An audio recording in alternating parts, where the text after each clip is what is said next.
The original production of the Adams Chronicles and this special presentation are made possible by the Andrew W. Mellon Foundation, the National Endowment for the Humanities, and ARCO, worldwide producer of petroleum and petroleum products, as a tribute to the 200th anniversary of the American Constitution. ARCO, energy for today and tomorrow.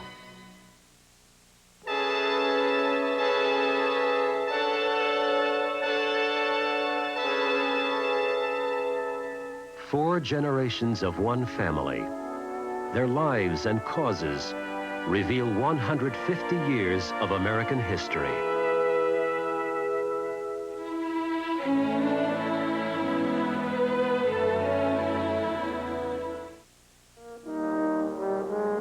In 1788, John Adams came home to a land which in many ways was strange to him. His years abroad had put him out of touch with American ways and American politics. Adams sensed that the survival of his young nation depended on walking a tightrope between its former ally, France, and its former enemy, Great Britain. That delicate balance was to be threatened by the outbreak of the French Revolution.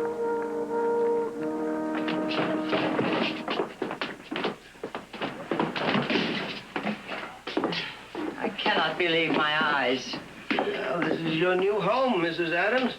The Borland House. Mansion of our dreams. But it's so small and in such a state of disrepair. Why, it's like a little wren's house. This is not an auspicious homecoming, Mr. Adams. I trust you will not find the United States government so shrunken when you confront it. I told you, Abigail, I want nothing more to do with government or statesmanship again. Now look at it, Abby, as it will be. The room has good proportions. The architecture has dignity and balance. It will be fine. I'm afraid the realities compare poorly with my memories when abroad. A sickness for home clouds the mind's eye. Yes, but at least we are home. Back in America and reunited with our sons. Careful, boys. Charlie! Good gracious.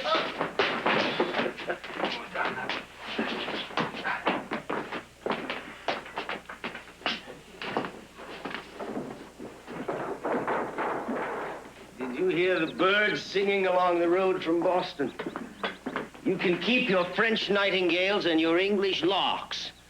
I'll take the sweet screech of a Massachusetts blue jay any day.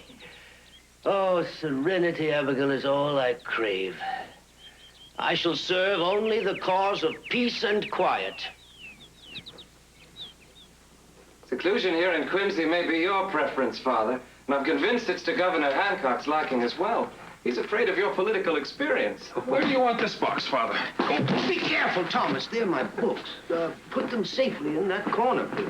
If that were my fine English bone china, your father would not be so concerned, Tommy.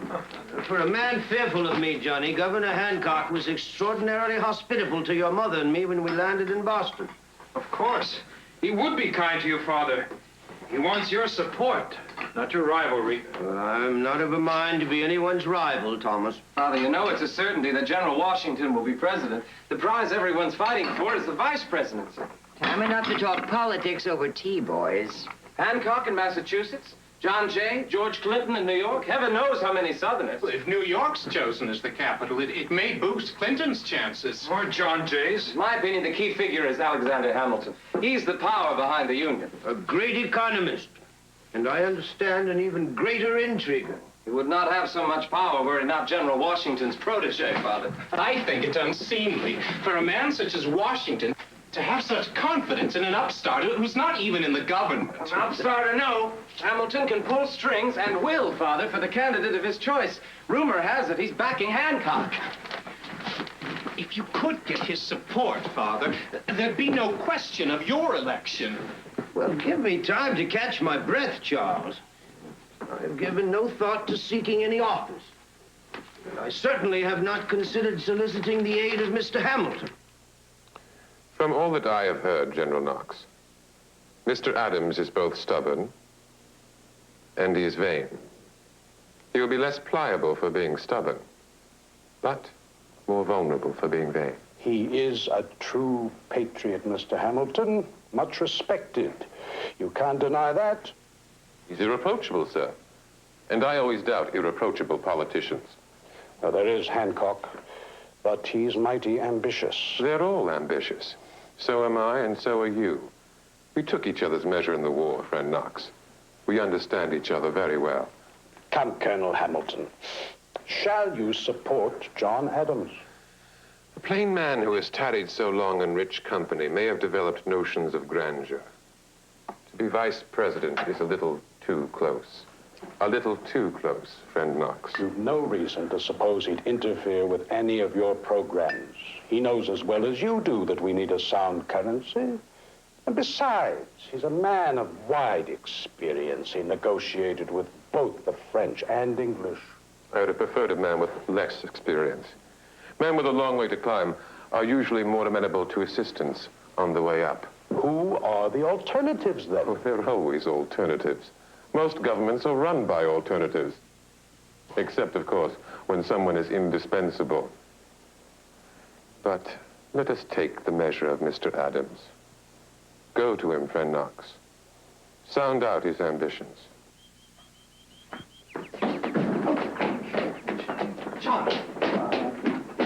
Oh, boys, be careful with your mother's furniture. You see, just look at the condition of the furniture. It's all chipped and scarred. We never should have tried to bring it across the ocean. I don't care if we have to sit on the floor. It is the greatest feeling in the world to be in our own home again, in our own country at last. Where shall I set it, ma'am? Oh, anywhere. Oh, here, on this packing case. Oh, thank you. Thank you, Esther. Here is a warming letter from Benjamin Rush. He says, I have laid the world and posterity under great obligations and hopes I will become the vice president. Mr. Stiles writes in the same vein from Yale. And Mr. Arthur Lee, who it seems is greatly opposed to federal government, also hopes I will be elected. Now, that's surprising, isn't it? It doesn't surprise me. Well, I've been away for 10 years. I didn't expect it. I'm not even sure I want it. I shall oppose it with all my strength if it interferes with getting this house in order. Shall I consider it, Abigail? You've considered it ever since the Union was conceived. I've been away for so long. There are wheels within wheels that I do not understand. New factions and loyalties that I'm not aware of. Should I seriously consider it? Oh. You enigma of the ages. Have a bun. You are to be envied. Far from the noise and crush of the city. New York's impossible. You wade knee-deep through mud, assailed by smells and footpads. Oh, and the pretensions of what passes for society. After London. I think I would enjoy New York. We would be near our daughter and our grandchildren. Besides, General, here in Braintree, I have to compete with all the cows for my husband's attentions. General Knox, you're concerned, are you not, about my political intentions? Of course, I am concerned. We're all concerned. You have a great following, and rightly so. The name of Adams stands high among our countrymen. Thank you, sir, but you're concerned... Let me be blunt. In my opinion, you deserve the highest honor, the worthiest tribute to the service you have done this nation. To be vice president is to be little more than a figurehead. It's to be second best, at most, an alternative. I consider it no indignity to take second place to Washington. You should take second place to no man, sir. You deserve the best. May I be blunt, General? There has been talk, a great deal of talk from many quarters. I have paid little heed to it. If it will reassure you, I shall not seek office. If, on the other hand, the people in their goodness should offer me the vice presidency. You would not refuse it. Well, the will of the people, sir, is supreme. I would consider it a signal discourtesy to the nation if I refused.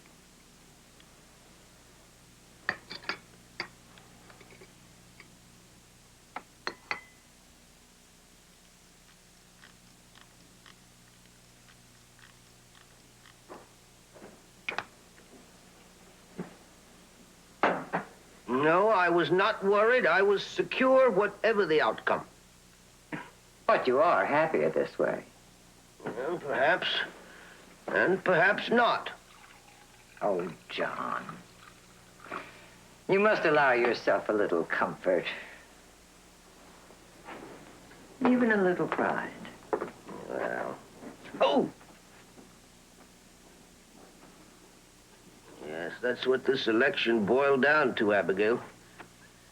My pride or my serenity. If I had not been elected, it would have wounded my pride, but preserved my serenity. As it turned out, they have destroyed my serenity, but gratified my vanity. Now that, sir, is chopped logic of the highest order. Admit it. Admit you're pleased. All right, I confess I am pleased. To be the first vice president of the United States of America. Whatever that office turns out to be. And it came about just as you said it must. The people had to seek you out and bring the office to you. It was one thing not to ask for support here in Massachusetts. Oh, I could never. It was remarkable that people from as far away as Carolina and Virginia voted for you and not their own men. You are the vice president, Mr. Adams. And thank God for it. But I'm still at a disadvantage, having been away so long. There are things that I can only sense. The new forces. Men who call themselves anti-federalists. Their faces I don't even recognize. Charles will be with you. Certainly that is not a new face to you. And you must join me as soon as possible. I've never been very good alone without you. Your advice is something Can that come by letter just as well. You must admit we've been separated before, and by many more miles. Yes, but having just moved into this new house, the house of your dreams, there's still so much work to be done. It seems to me I am always leaving you to join me when things are settled. We are never truly separated, John. You are always a part of my life. Oh. And you always will be. And soon you'll be able to see Nabby and her children. When I went to see the new baby, I must admit, I found I quite liked the city. So much activity. Oh, New York is the center of culture. And government. And society. We must buy you some new clothes. What for? I have enough for any purpose. All those suits I had made in Europe. You must dress to fit the office, Mr. Adams. Men judge the package by the wrapping. Do you remember those many years ago when you went to Philadelphia to the First Continental Congress? Dressed so plainly, so severely. And the first thing I laid eyes on was Cousin Sam, all fitted out in a new suit, strutting around like a peacock. Well, now it is your turn to strut a little. No ifs or buts. It shall be done. You may be the vice president, but I am your wife, sir. I shall send you off respectable. Oh. I know New York is only the temporary capital, but it is the capital of the nation. Is this best the city can afford its vice president? No carpets or curtains? What are we, a nation of bankrupts? Don't worry about it, Father. It's not important. We can buy our own furniture. This room is unworthy of the office. Well, if I'm to be your secretary, I must sit somewhere. Where do you think? Well, I would suggest there, Charles.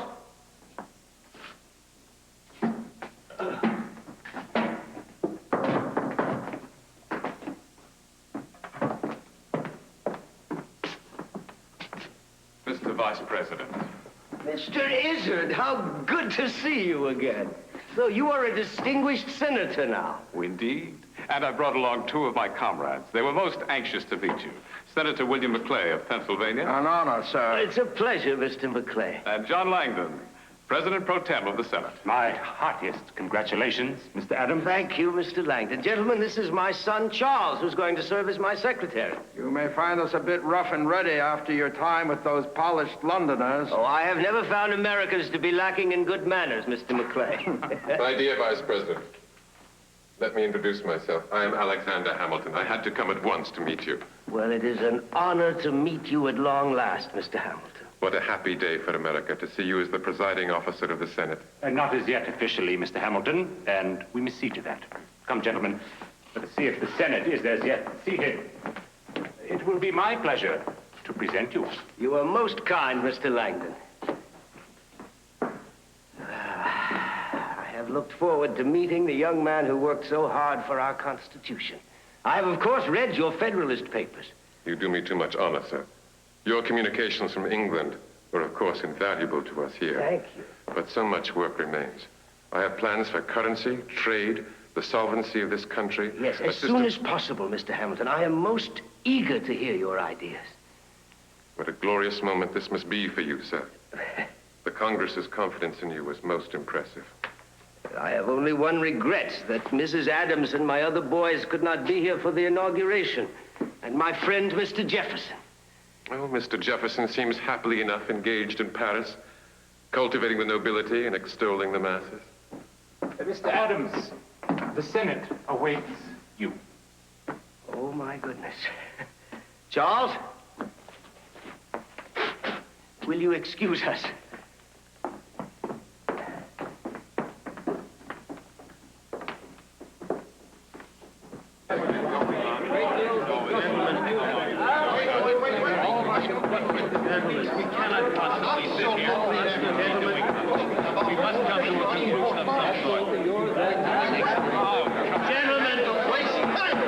Gentlemen, we must not forget that the eyes of the world are focused upon the United States.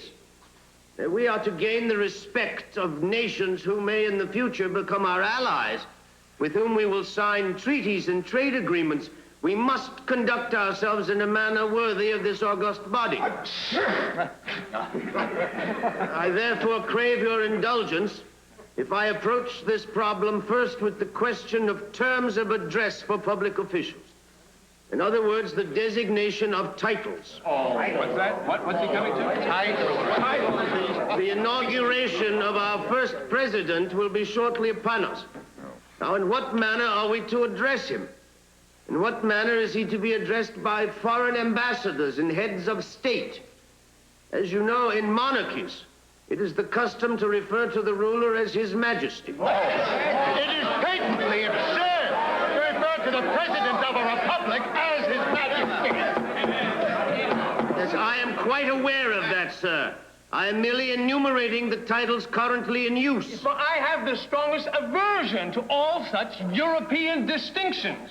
Now, my conscience would forbid me to call any American Your Majesty, or Your Royal Highness, or Your Royal anything.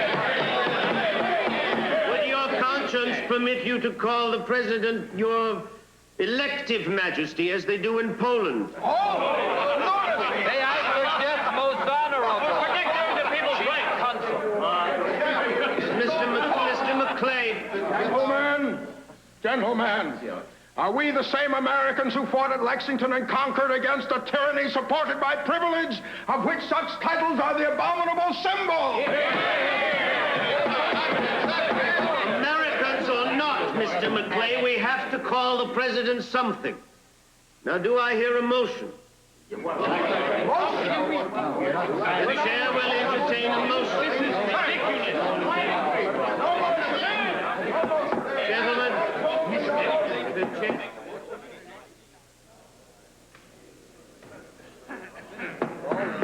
Gentlemen, when the Senate receives General Washington, where should he be placed?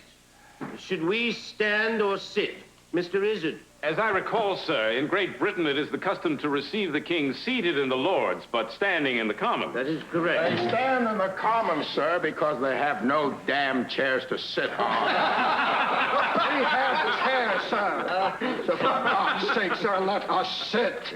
We are free Americans and need show deference to no man.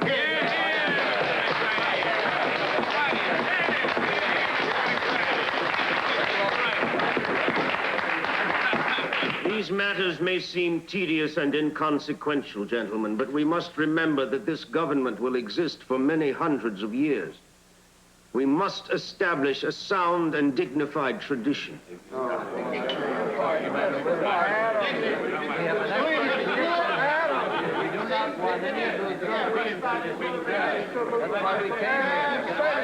Oh, yes, Miss Horgan's body. Am I to be seated beside him, or above him, or below him? Shall I face him, or present my backside? What a spectacle. Adams talked for 2 hours. Adams talked for 2 hours on the one vital topic of where the president should be seated. But Mr. Adams has spent years in the refined company of princes. He recognizes the value of protocol. Oh, yes. And we vulgar souls of the Senate must try not to disappoint him.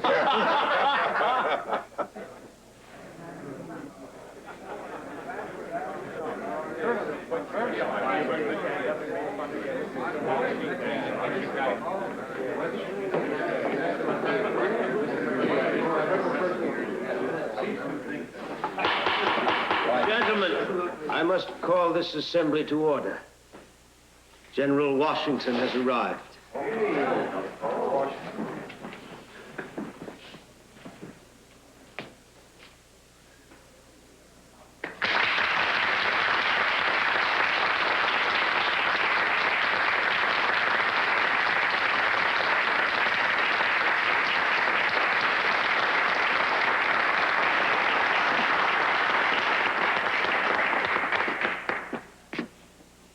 Mr. Adams, it is an honor to welcome you, Mr. President. This is a great day for the nation, for all of us. It is all of you who do me too much honor.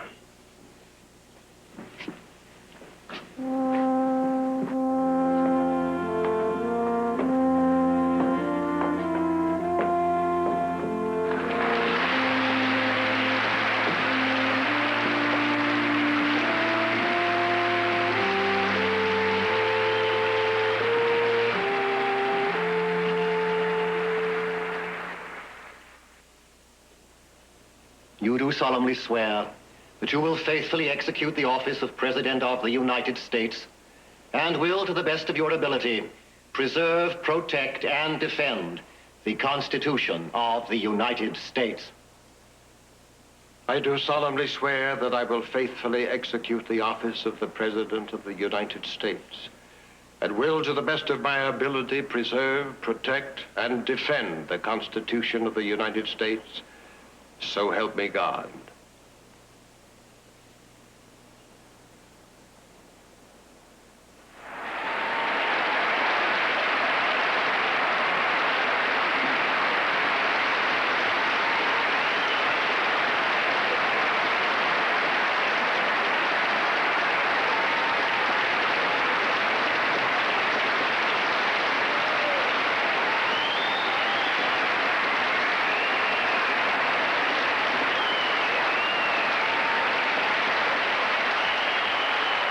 A new president for a new nation.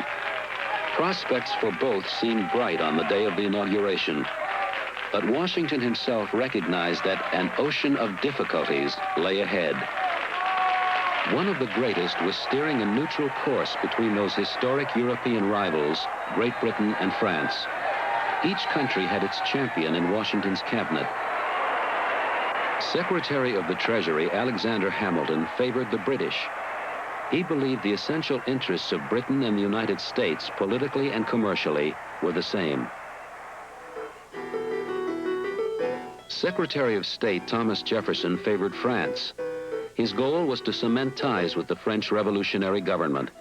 He disliked and distrusted the British almost as much as he did Hamilton.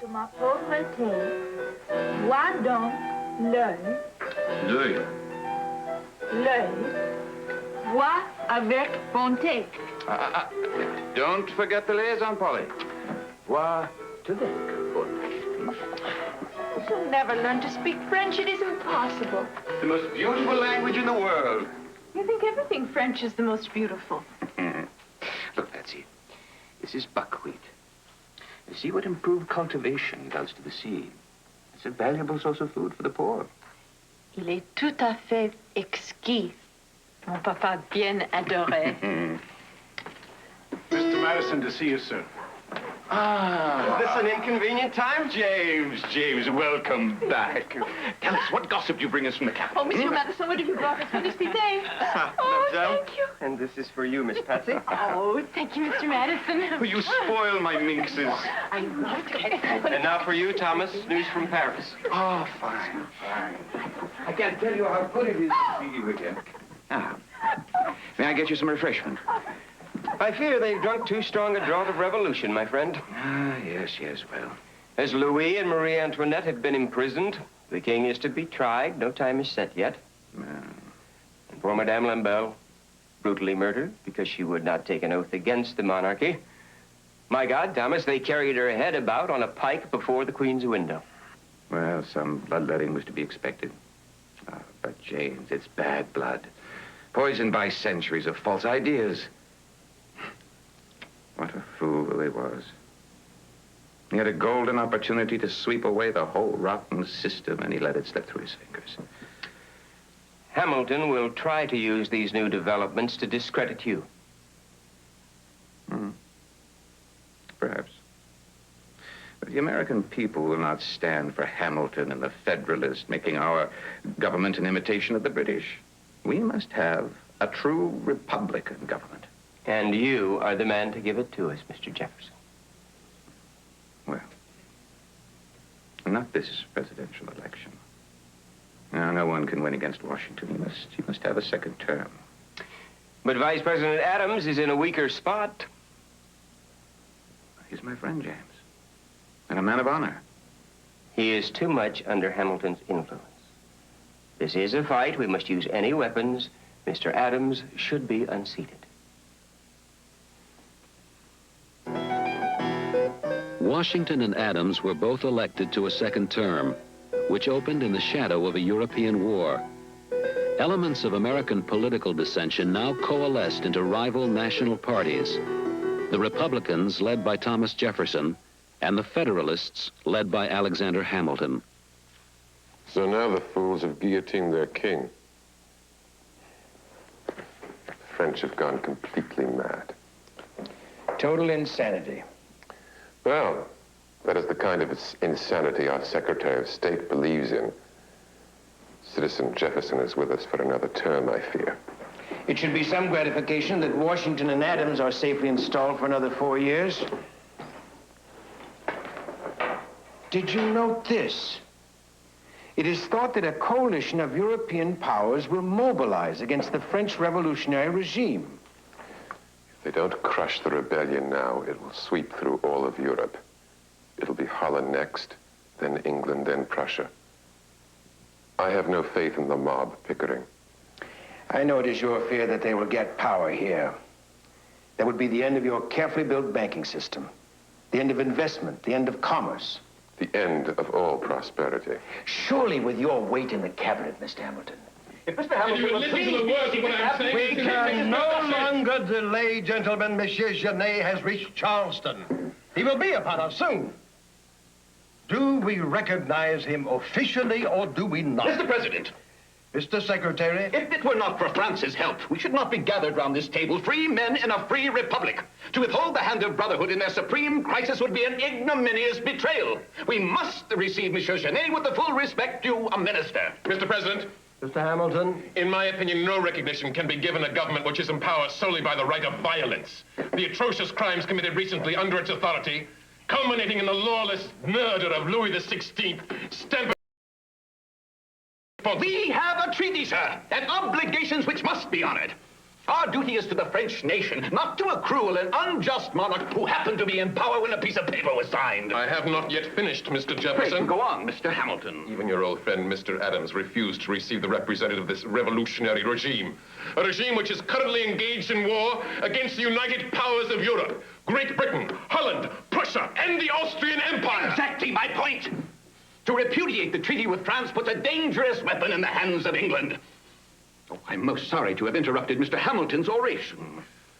When the coalition is victorious, which is inevitable, the monarchy will be restored to the French throne. We must preserve our relations with the legitimate regime. To receive the envoy of the current, temporary, revolutionary government would be a political blunder of the most far-reaching kind. I'm afraid Mr. Hamilton has misunderstood the entitled part of our... Please listen to me! Mr. Hamilton obviously does not understand what we've been saying. Mr. President! Mr. President!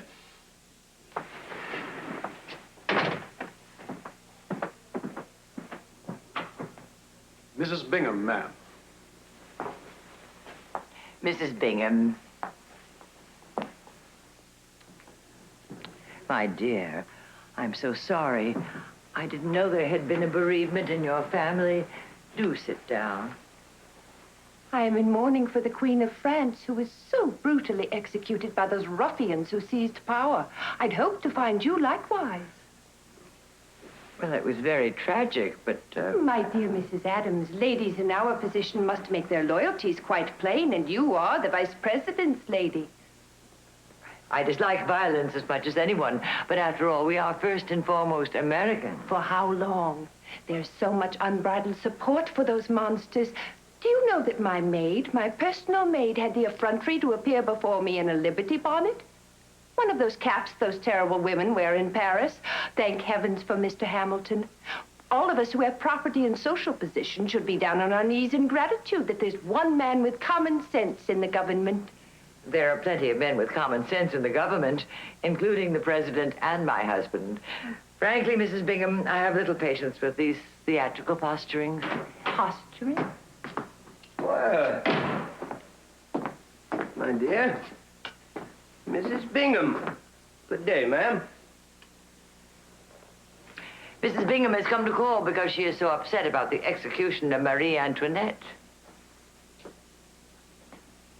And with reason. It was a brutal and unnecessary act. I've been trying to convince your wife of the extreme seriousness of our situation, Mr. Adams, but she seems to prefer a flippant attitude.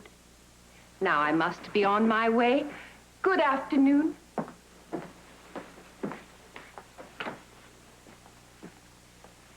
Support Mr. Hamilton in all he does. Without him, I tremble for this nation.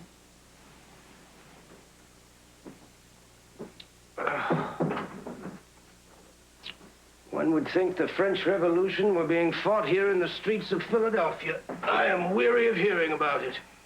And I am weary of Mr. Alexander Hamilton, the savior of the upper class. Well, if he is their savior, Thomas, Mr. Jefferson is their scourge. Two are like boys quarreling over a game of marbles. Yes, and their differences threaten to tear the fabric of government apart.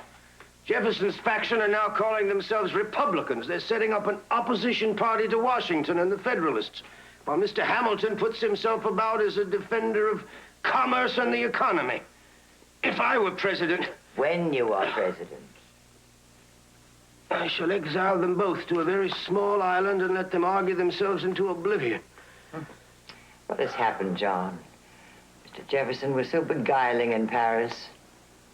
He had the most expansive mind in the world then. His rigid politics have imprisoned his mind. He's become quite inflexible and obdurate. Mr. Jefferson is here, sir. He asked to be received. Jefferson? Of course. Please show him in. How odd that he should come just as we were talking of him. I was hoping for one evening without a political argument. Is it all right? Am I acceptable? I'm never sure nowadays. You are always acceptable here. I bring you refreshment from Monticello. Such beautiful pears. Look, John. Oh, he is a wizard with those greenhouses of his. Mr. Vice President. Mr. Secretary. Oh, let's dispense with titles for one evening. Who in the Senate would believe John Adams ever said that? Mrs. Adams was reading me just the other day a letter we received from Patsy. Ah, my fondest turtle dove. Far from the nest now, John. But happy. Oh, yes, quite happy. We must be growing old, ma'am, when our infants present us with infants of their own. Yeah. The grandchildren can be the greatest joy of all. You'll stay to supper. If you're sure I am not intruding. It will be simple fare, not like those feasts we used to have in Paris. I dream of them still. Would you care for some barley water? No. It's very helpful to the digestion. No, thank you. Sit down, Thomas.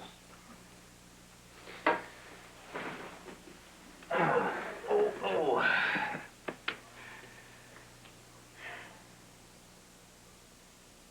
It's odd, isn't it? When old friends attain high office, the friendship becomes stretched and strained. Oh, one wants to be simple and sincere as one used to be, but altered positions put one on stilts, and one talks at a disadvantage. It isn't high office, it's the design of politics. You know why I've come. It's to win me over to the support of the French government. You realize my position has been weakened by the Genet affair. I need your help. Are you persuadable? No. We cannot afford a war, Mr. Jefferson. And should we support France with the blood of her king still reeking from the guillotine scaffold, we would be drawn into a war with every monarchy in Europe. The French gave us aid when it seemed we were fighting against impossible odds. Yes, but when we won, we did not execute Generals Howe and Cornwallis. We did not bind young couples together and roast them alive in the public square. How can you defend the trial of Marie Antoinette? That was an outrage to human decency. That was the work of a handful of fanatics. That was the work of a vicious mob. Hamilton is right in his suspicions of the mob. How can you find Hamilton right in anything? There is much good sense in what he says, sir. He argues from a moral and a legal position which I admire. There must be laws to prevent anarchy. We cannot allow the wild men of France to jeopardize our newly won security. Hamilton says all that, and he is right. Will you come, gentlemen? Our meal is served. Mrs. Adams, I must beg you to excuse me. I see I'm no longer welcome here. Oh, come now, Thomas. Can we not argue like grown men? This is not a debate, sir. This is the life of our nation. I now know I have no recourse but to leave the cabinet. Well, I wish we could part with our friendship intact. But I see that is impossible. Politics have severed the bonds between us. Yes. Ma'am.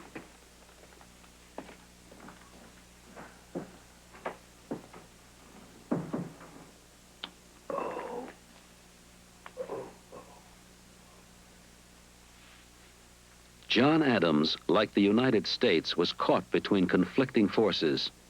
The country was buffeted between France and England. Adams between the ideologies of his once dear friend Jefferson and those of the leader of his party, Hamilton. In February 1793, France declared war against Great Britain. Federalist leaders tilted toward America's one-time enemy until November, when the British reinterpreted international law and gave naval commanders power to seize all neutral ships carrying provisions to the French West Indies. The chair recognizes Mr. Monroe of Virginia. Gentlemen, England has terrorized our borders, slaughtered our citizens, plundered our settlements. She has sequestered our properties, subjected our ships to seizure and search, and now she casts odium and insult upon our flag. I say there can be no other remedy but war with England.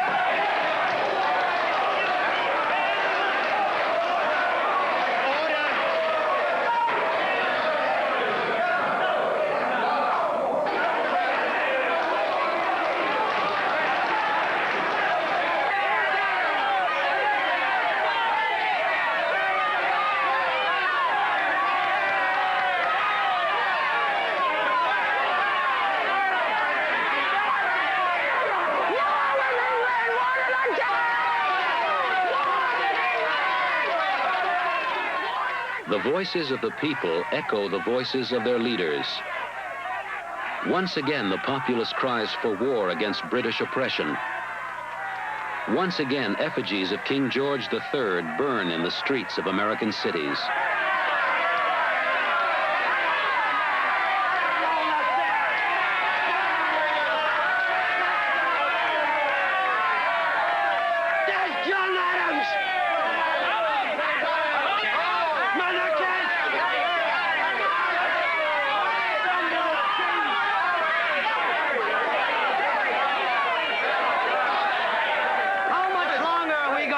Their insults. We're ready to fight them now. Yeah! Seize every one of their ships, and we'll string up every one of their soldiers. Right!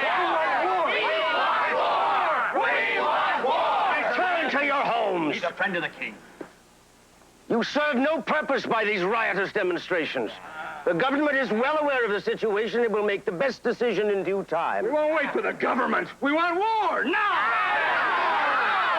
He's in the pay of the British. Always has been. Yes. That's right. I helped write the declaration that gave you your independence. Now return to your homes.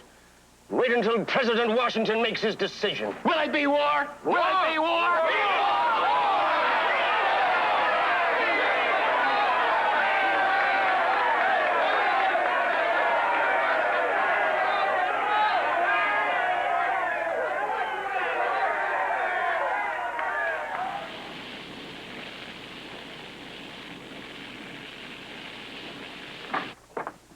Good evening, sir. Good evening, Harry. The post arrived. No, sir, not yet. I was hoping to hear from Mrs. Adams. No letters, huh? No, sir, but there is someone waiting to see you in the parlor. Huh? Who is it? Johnny. Oh, my dear Johnny. Oh, what a wonderful surprise. When did you get here? You sent no word. I came on an impulse, Father. Well, you look tired. Is your practice overworking you? Well, what news of your mother? Have you been to visit her? She's in great fettle, running the farm like an admiral from the flagship. Her rheumatism pains still bother her, but your absence bothers her much more, Father. Oh, my dear boy, there is no purgatory on earth like being a bachelor. Marry at all costs. A house without a woman is like a desert. I come home to empty rooms and evenings that never end. If you go out, you dine with all the fine folks in town. Well, Vanity Fair has no pleasures for me without your mother. Did you come through New York? Did you see Charles or Nabby? Yes, they both send their love. They're in good health and happy. The city has gone mad with war fever. The Jeffersonians rattle their sabers, and the mobs call out day and night against Hamilton. Yes, as they do here. My name also echoes in the streets. How does the Congress react to all this, Father? The opposing factions threaten to bring us to the brink of disaster. Jefferson's followers think to punish the British with this new non-intercourse bill. They would suspend all trade and diplomatic relations with Great Britain until we have been compensated for the ships and cargoes that they seized, and until our neutrality has been recognized for good. Do you feel the bill will pass in the Senate, Father? Well, if it does, it will certainly mean another war with England that could end all we have accomplished. The planning and building of the nation. Well, God knows the British have given us cause. Cause is enough for a war? Well, many think so. I feel for the sufferers, but war would mean an even greater burden. Hamilton is right in some respects. We are unprepared and ill-equipped for battle. We have no standing army, no navy, and no allies to come to our assistance. Father, what will you do? Well, I have little voice, Johnny. I am merely the vice president. The most insignificant job ever conceived by the mind of man. I sit and preside over the Senate and watch our nation move into its greatest peril, unable to intervene. That mustn't sound like Cassandra. Now, Why have you come so suddenly? I needed advice, but it seems now rather unimportant. Nothing is unimportant where you are concerned. Are you in debt? No. You in trouble? No. Father, we can talk tomorrow. You've got too much on your mind now. Come now, come. You tell me what's troubling you. How to begin? I'm 26, and yet I make no progress. I seem unable to get ahead. I plod. I'm diligent, but nothing of importance seems to come my way. I don't seem able to impress the clients or the courts. I don't blame anyone, Father. It's something in me that's wanting. I'm sure of it. I doubt that. Well, what then? I'm well grounded in my profession, but the prizes all seem to go to the others. Even Charles, with that easy charm of his. I don't begrudge him, Father. I set out to be a thoroughbred, and I'm hopelessly a cart horse. Oh. I feel ashamed to tell you this. Now, in whom should you confide if not in me? Johnny, I know something of the world, and I have few illusions. Now, men are fools for the most part. Greedy, vain, ambitious, and frightened. You don't need much to win them over. You have to cut a figure for them, that's all. You should dress more elegantly. Go out more. You're handsome and you have good manners. Go to balls and dinners. Take some part in local politics. Make speeches. Put on a show for them. And you will be surprised how eager they will be to take you at your own evaluation. I lack the confidence for all of that. And the patience. At 26. I'm more than twice your age. And I'm still trying. You've had a great career. You could be president if you set your mind to it. Oh, that takes thoroughbreds. There are only 2 in the nation. And they have both gone mad. But let me tell you something. Cart horses have their purpose, too.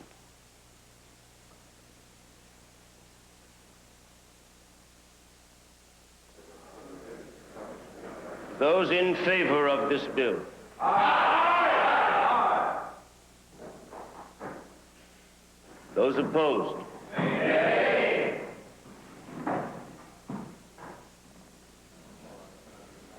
The tally? It appears to be evenly divided, sir. Are you certain? 13 in favor, 13 against.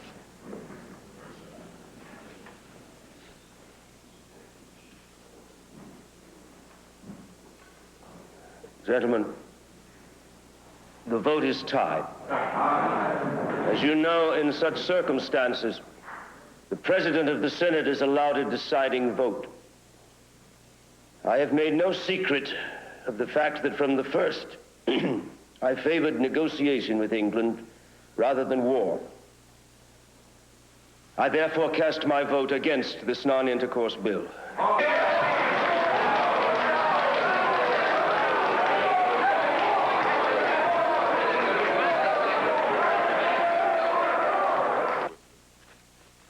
Then it has been decided Chief Justice Jay will head a mission to London. Let us hope that, with God's help, he will achieve a just and honorable treaty. Imagine.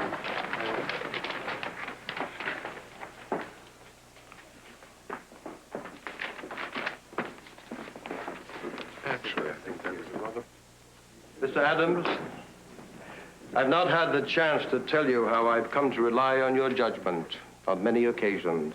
This cabinet has not always been marked by its unity.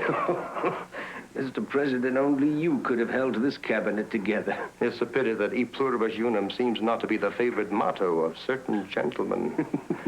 There's another matter on which I would be grateful for your advice. I have been making inquiries About a relative of yours. Oh? Mr. John Quincy Adams. Oh, I have had excellent reports. It seems that his legal briefs are models of lucidity. Well, I think I can say that he is gifted and conscientious. But why, sir? It has occurred to me that we need someone with the right diplomatic background to represent us at The Hague. Would you be in favor of such an appointment? Mr. President. May I assume you would give it your endorsement? If you will not think me guilty of nepotism. Send him to me, will you? Yes, sir. You are fortunate to be blessed with sons.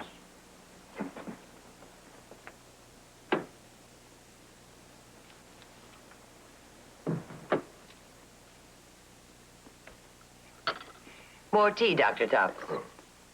I can't tell you how grateful we are for news of our friends in Boston. And they for news of you and Mr. Adams. Mr. Otis, what makes you think President Washington won't run for a third term? At his age, I understand he's eager for retirement. Yeah, well, we're all eager for retirement. But somehow we don't retire. The elections of '96 are upon us, Mr. Adams. One can't believe that either Jefferson or Hamilton intend to stay out of government long. Well, certainly not Jefferson. Mr. Hamilton may choose to conduct his party from behind the scenes. If either of them should be elected when President Washington's term expires, it would lead to endless, dangerous disputes, and perhaps worse. It might well lead to the end of union. We shall need a leader who has proved himself to be above party politics, who can unify the country. You have considered the presidency? I've considered many things, Mr. Otis, including passing my remaining days at peace with my wife, my books, and my farming. I'm glad for once you put us in the right order. In my opinion, and in the opinion of many of my friends, you, sir, are the obvious choice. Well, there can be no obvious choice for the presidency, but I do appreciate your confidence. Will you not give us some assurance? When President Washington makes his intentions known, I will make my intentions known.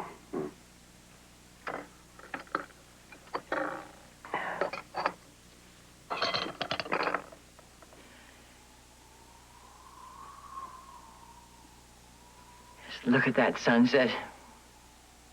The clouds are like flaming banners.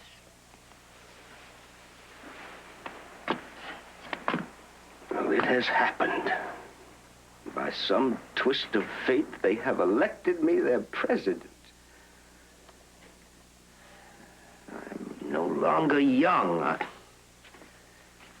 do not know if I am of a temper to serve the nation properly in such an office, Mrs. Adams. We belong to this land, and we must serve it as best we can. You have never shirked your duty, Mr. Adams. Whether it be tedium or triumph. It is a great relief to me, Mr. McHenry, to know that my friends will not desert me or their country now that Mr. Adams is formally elected, even though some of them may be asked to stay on in his cabinet. You may depend upon me, Mr. Hamilton. I intend to remain in the cabinet if requested, as do Pickering and Walcott. Splendid. Mr. Adams will need your help in this new crisis with France. As we may continue to need your help, sir. We could never have performed so creditably during the final years of General Washington's administration had we not known that we could turn to you for advice. I realized the president was in ill health. The public service had become too much for him. I was glad of the opportunity to serve both him and the country. If I was forced to serve anonymously, it was a small price to pay. Should similar situations arise during the course of Mr. Adams' administration, might you be willing to so serve again? Indeed. But care must be taken. Mr. Adams no longer considers me his friend. He will not look with favor upon any advice that comes from me. Nor upon any member of his cabinet who seeks that advice.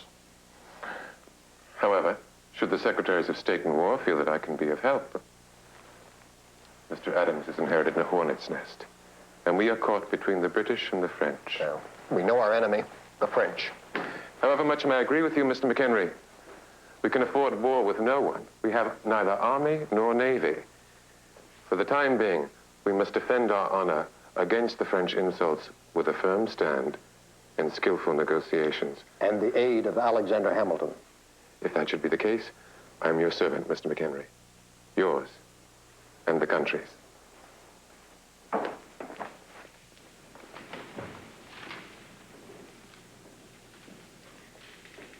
You do solemnly swear that you will faithfully execute the office of the President of the United States and will preserve, protect, and defend the Constitution of the United States.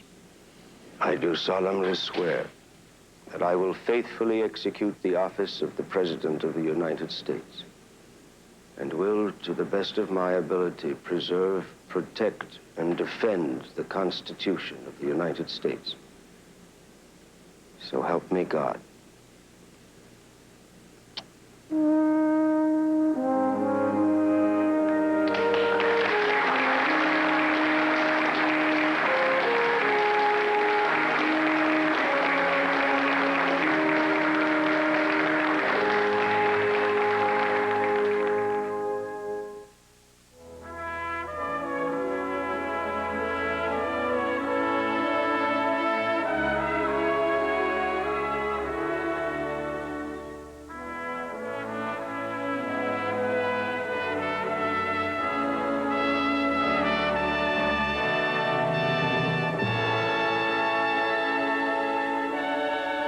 The Adams Chronicles will continue tomorrow night at 10:30.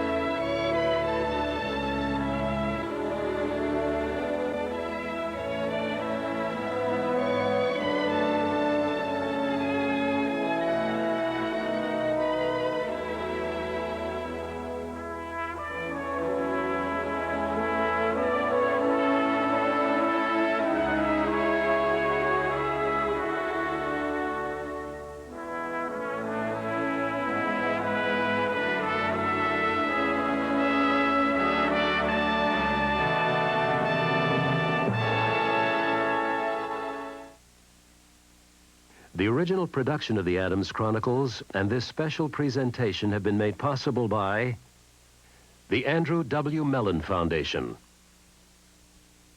the National Endowment for the Humanities, and ARCO, worldwide producer of petroleum and petroleum products, as a tribute to the 200th anniversary of the American Constitution. ARCO, energy for today and tomorrow.